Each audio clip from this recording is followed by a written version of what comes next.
Hi everyone, welcome to the channel of KB Teacher's Guide by NCERT. Today in this video we are going to learn class 5th Hindi printable ready-made solution of worksheet chapter number 5. Name of the chapter is Jahan Chah Wahan Rah. Students, teachers and parents, if you are new, I would like to request you please subscribe the channel को like कर दीजिए, share कर दीजिए, so instantly bells and notification will reach to you whenever we upload new videos, because each and every day we are uploading new videos. So let's start our chapter.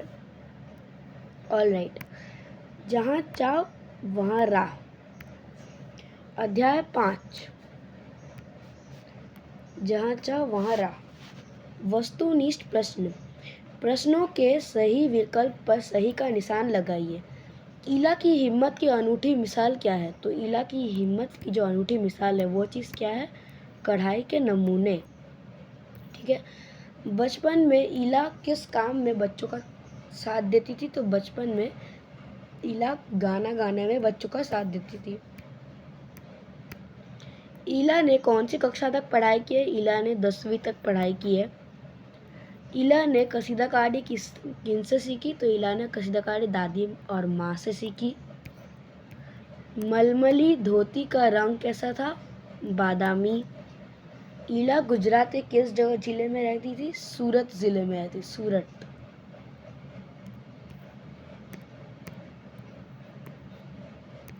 अब है कसीदाकारी किस धागे से की जाती थी? तो कसीदाकारी कच्चे रेशम के धागे से की जाती थी.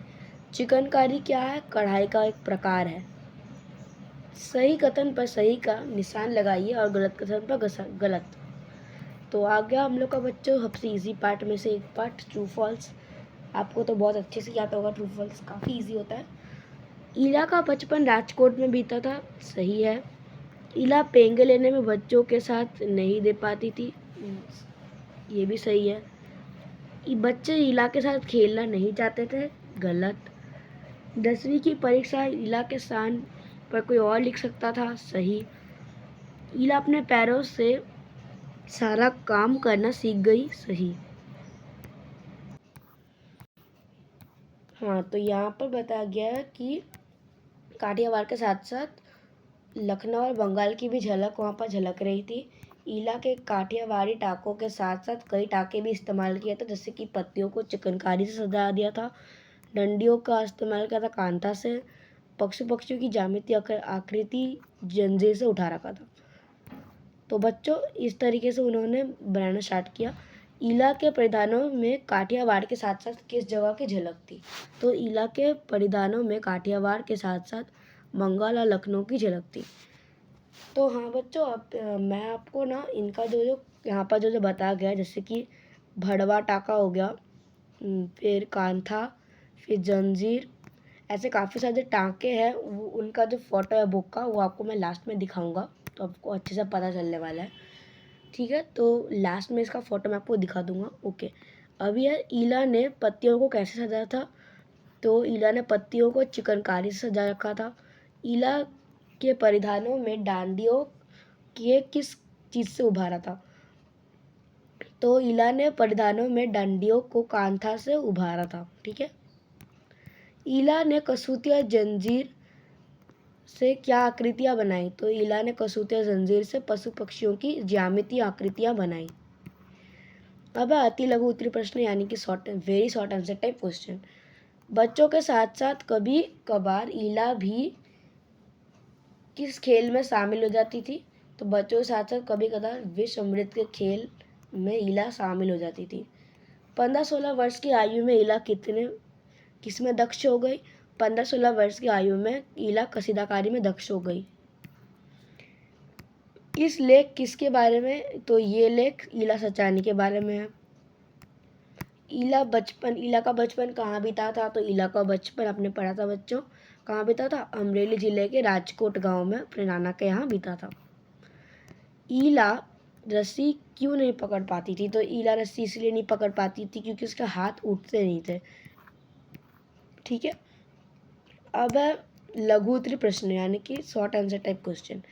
बच्चों के खेलते खेलते समय इला धप्पा क्यों नहीं कर पाती थी? तो बच्चों के खेलते समय इला धप्पा नहीं कर पाती थी क्योंकि उसके हाथ उठते नहीं थे.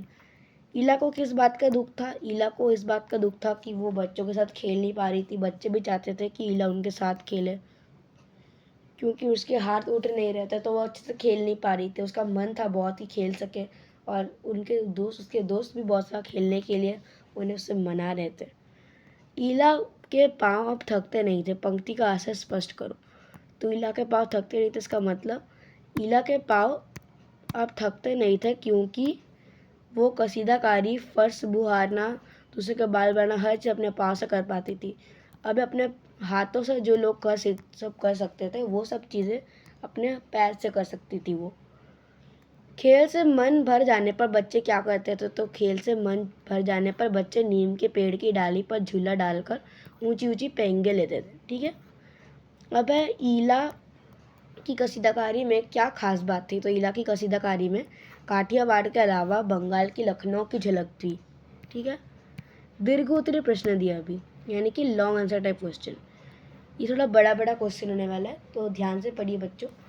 ईला अपने मित्रों के साथ खेलकूद में पूर्णतः समान शामिल होने के लिए स्वयं को किस प्रकार विवश पाती थी? तो ईला अपने मित्रों के साथ खेलकूद करने में पूर्णतः शामिल होने में स्वयं को इस प्रकार विवश पाती थी कि उसके हाथ नहीं उठते थे, तो वो किसी भी खेल में अच्छे से खेल नहीं पाती थी। ईला 10वीं की परीक्षा क्यों पास नहीं कर पाई? ईला 10वीं की परीक्षा इसलिए पास नहीं कर पाई क्योंकि उसके लिखने की गति धीमी थी और उसके पैर से लिख नहीं पा रही थी। शाम के समय बच्चे कौन कौन से खेल खेल रहे थे? तो शाम के समय बच्चे विषमृत, पिट्ठू, पकड़म पकड़ाई, झूला झूलना आदि खेल खेल रहे थे। ईला पैरों से कौन से काम नहीं करने सीखे? ईला अपने पैरों से तख्ती पर लिखना, यानी कि स्लेट पर लिखना, फर्श बुहारना मतलब फर्श साफ करना, कपड़े धोना, तरकारी काटना, दूसरों के बाल बनाना आदि काम करने सीखे उसने। ठीक है। अब ईला को स्कूल में दाखिला लेते समय क्या क्या परेशानी आई? तो ईला को स्कूल में दाखिला लेते समय उसके लिखने की गति और सुरक्षा को लेकर चिंता थी और परेशानी आ रही थी।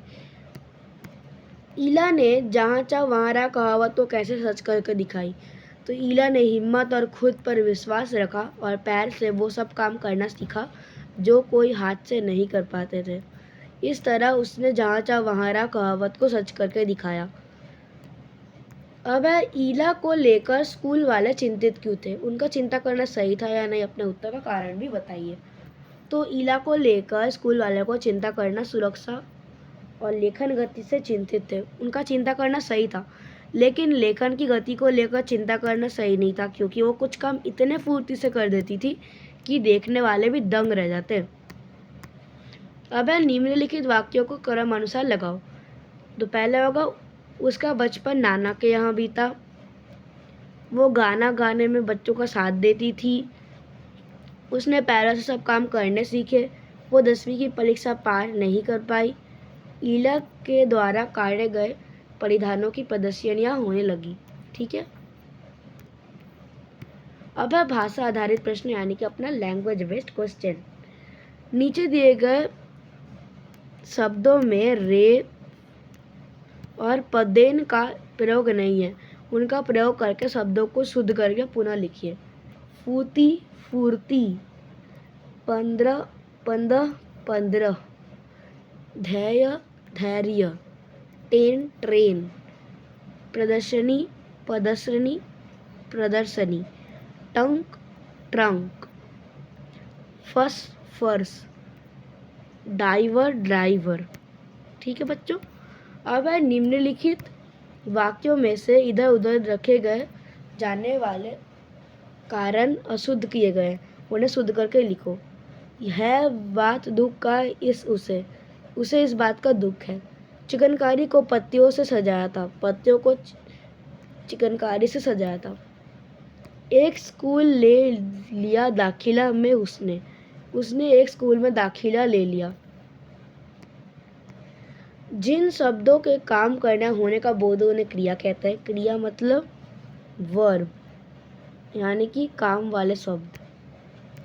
एक मिनट, यस, तो ये है वर्ब यानी कि क्रिया, यानी कि जिन शब्दों के काम करने उन्हें बोध होते हो उन्हें कहते हैं क्रिया।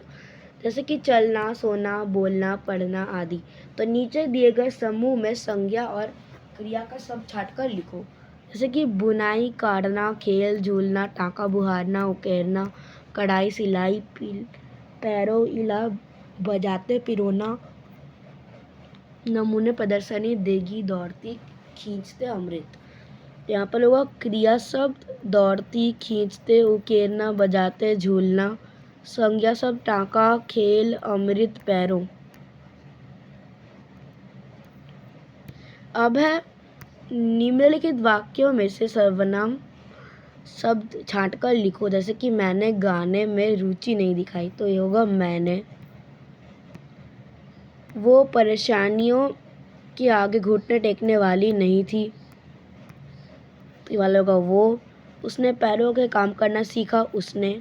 उन्होंने पैसे वापस कर लिए, उन्होंने। तुम कहाँ जा रहे हो, तुम। अब आता है अपना पाठ आधारित क्वेश्चन, यानी कि टेस्ट मतलब जो चैप्टर बेस्ड क्वेश्चन है। जैसे कि यदि ईला सचानी को आपकी भेंट हो तो आप उससे क्या पूछोगे। जैसे कि आपका नाम क्या है, आप कहाँ रहते हैं, आपके घर में कौन कौन है, आप कौन सा काम करते हो, आप कसीदाकारी कैसे कर लेते हैं, आपकी कसीदाकारी की खास बातें क्या क्या है। अब है ज्ञान आधारित क्वेश्चन, ज्ञान आधारित प्रश्न। निम्नलिखित शब्दों के एक वचन लिखो, यानी कि इन लोग का यहाँ पर प्लूरल दिया हुआ, आपको सिंगुलर करके लिखना है वचन। ठीक है, सबको वचन बदलना है। बेलबूटो, बेलबूटा, टाँको, टाँका, नमूने, नमूना, डालियों, डाली, पैरों, पैर, अंगूठो, अंगूठा, डंडियों, डंडी, परिधानों, परिधान। अब है विलोम शब्द लिखो। विष, अमृत, कच्चा, पक्का, इधर उधर, विश्वास, अविश्वास, सुविधा, असुविधा, धर्म, अधर्म। ठीक है, अब है मूल्य आधारित प्रश्न। शारीरिक रूप से दिव्यांग लोगों के प्रति अन्य लोगों का कैसा व्यवहार होना चाहिए। यदि ईला की तरह तुम्हारे कोई मित्र हो, तुम उससे कैसे सहायता करो। तो मैं ईला को ज़रूरत पर मदद कर सकता हूँ, उसके साथ बातें कर सकता हूँ, उसे ये विश्वास दिला सकता हूँ कि तुम कुछ भी कर सकते हो, बस तुम अपने आप विश्वास रखना चाहिए। तुम्हें खुद पर विश्वास रखना होगा और किसी की बातों पर इतना ध्यान नहीं देना होगा। तो आप ऐसे लिख सकते हो। अब है रचनात्मक लेखन, या कह सकते हो आप क्रिएटिव राइटिंग। क्रिएटिव राइटिंग, ठीक है। तो यहाँ पर आपको लिखना क्या है, दिए गए संकेतों के आधार पर अपने मित्र सखी को पत्र लिखकर जन्मदिन की बधाई दो। ठीक है, तो यहाँ पर बताया कि आप लिख सकते हो कि शांत, आप जो भी लिख सकते हो, आपका जो एड्रेस हो। ठीक है, आपका जो एड्रेस हो, अपना पता लिखना है, तिथि लिखना है। आप लिख सकते हो कि प्रिया, आयुष, या अपने मित्र का नाम लिखो, कुछ भी। कैसे हो, आशा करता हूँ कि तुम कुशली होगे। मैंने सुना कि तुम्हारा जन्मदिन अगले दिन के अगले हफ्ते को है, तो तुम्हें बहुत बहुत शुभकामनाएं हो, तुम्हें हमेशा खुश रखने। मेरे परिवार और माता पिता की तरफ से भी तुम्हें बहुत बहुत ज़्यादा बधाई और शुभकामनाएं। तो आप उसका अपना नाम लिखना है, और बस यही है।